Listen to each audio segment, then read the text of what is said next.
नमस्कार, मैं हूं फरहान। आप देख रहे हैं नेक्स्ट 9 न्यूज नेशन।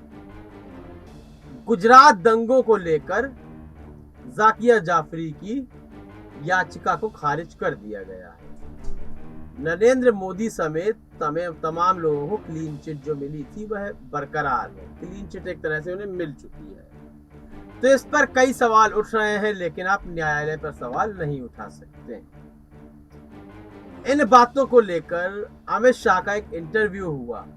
जब उसको मैं सुन रहा था तो अमित शाह ने कई तरह की बातें कही। उन्होंने कहा कि यह जो गुजरात दंगा था यह सुनियोजित नहीं था, बल्कि यह एक प्रतिक्रिया थी। जैसा कि पहले भी यह आरोप लगते रहे, क्रिया की प्रतिक्रिया थी।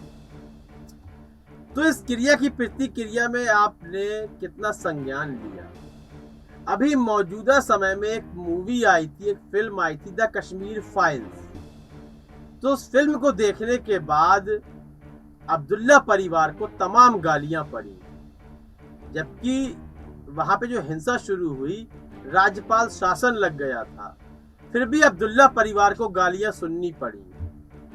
लेकिन प्रधानमंत्री नरेंद्र मोदी वहां पर मुख्यमंत्री थे, वहां राज्यपाल का शासन भी लागू नहीं हुआ था, फिर भी उन्हें गालियां नहीं पड़ रही। यह दोगला व्यवहार क्यों? और इस संबंध में उन्होंने कहा कि यह सुनियोजित नहीं था। बिल्कुल सुनियोजित था या नहीं था मालूम पड़ेगा कि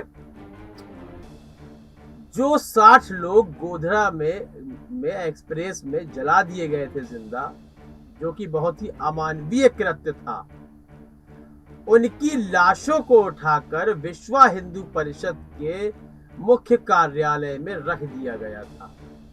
जैसे आप जाते हैं, प्रदर्शनी लगी होती है ना, उस तरह से उन लाशों को रख दिया गया था। और फिर तमाम हिंदुओं को बुलाकर वह लाशें दिखाई जा रही थी। तो जली हुई लाश देखकर किसी का भी दिल कांप उठेगा और खून गर्म हो जाएगा और वह बदला लेने की सोचेगा। लेकिन आखिर बदला किससे लिया जाएगा? सबसे बड़ा सवाल यह है। जब इस तरह की घटना हुई कि लोगों को लाशें दिखाने के लिए बुलाया गया, तो क्या यह एक एजेंडा नहीं था? क्या प्रवीण तोगड़िया मास्टरमाइंड नहीं थे? क्या आप लोगों की भावनाओं को भड़का रहे हैं, लाशें दिखा रहे हैं? उसके बाद कई स्थानों पर कर्फ्यू लगा दिया जाता है। कर्फ्यू लग गया।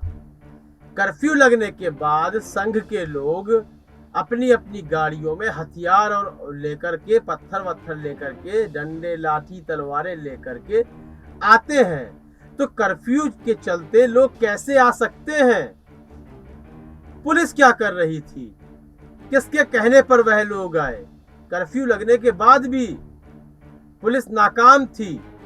राज्यपाल का शासन लागू नहीं हुआ, राष्ट्रपति शासन नहीं लगाया गया, और यह दंगा लगातार चलता रहा, जिसमें इतना बड़ा हत्याकांड हुआ कि उसमें कश्मीर में जो पंडितों के हत्याकांड की बात की जाती है, वह उसके आगे कुछ भी नहीं है। मौत, हत्या या मौत चाहे एक हो या 1000 लोगों की हो, उसके परिवार को उतना ही दर्द होगा। बस एक तरफ यह है कि ज्यादा परिवारों को दर्द होगा, यहाँ एक परिवार को दर्द होगा, लेकिन दर्द उतना ही होगा। हम हर तरह की हिंसा की आलोचना करते हैं, लेकिन जिस तरह अमित शाह कह रहे हैं कि यह सुनियोजित नहीं था, लोगों की प्रतिक्रिया थी, उस प्रतिक्रिया को रोकने का जो दारोमदार था वह किस पर था? सवाल यह है। कर्फ्यू लगने के बाद भी पुलिस नाकाम कैसे रही? सवाल यह है। एहसान जाफरी को मारने वाले लोग कौन थे? वह मॉब कौन थी? भीड़ कौन थी? यह मालूम पड़ना चाहिए। बाबू बजरंगी जिस नरेंद्र भाई का नाम ले रहा है, आखिर वह नरेंद्र भाई कौन है? उन जो स्टिंग ऑपरेशन हुए तहलका के द्वारा, उन्हें राजनीतिक प्रेरित क्यों बताया जा रहा है? साफ तौर पर नरेंद्र भाई का नाम जो लिया जा रहा है, वह नरेंद्र भाई कौन है, यह सवाल होना चाहिए। इस संबंध में आपकी राय बहुत ही महत्वपूर्ण है। अपनी राय देना बिल्कुल भी ना भूलें। कार्यक्रम को लाइक करें, ज्यादा से ज्यादा शेयर करें और चैनल को सब्सक्राइब अवश्य कर दें। तब तक के लिए इजाजत दीजिए। धन्यवाद।